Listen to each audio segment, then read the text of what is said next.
วิธีทางดำรงชีวิต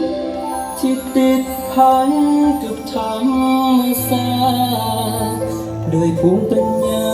อันแสนสลาดประดิษฐ์คิดค้นเครื่องมือทำมาหากิน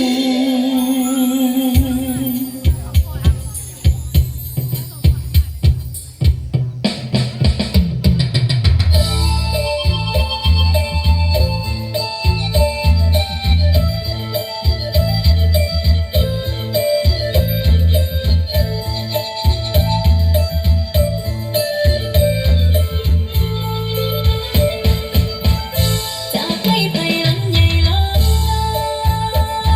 งสู่หัตถกรรมจักสานของลาวจากภูมิปัญญาของคนเล่าเฮาบอกผ่านเรื่องราววิถีทางดำรงชีวิต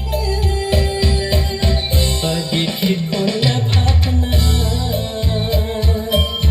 กลายเป็นสินค้าแล้วเฮาประดิษฐ์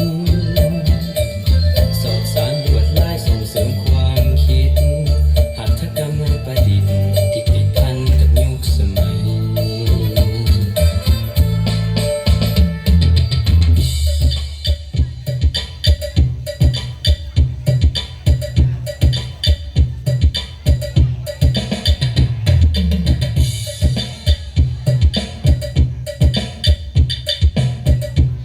มิเพียรปรารถนา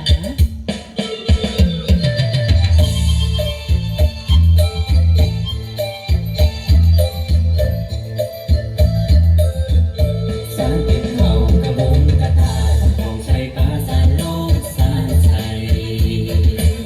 สารต้นสารดีได้อีกมากมาย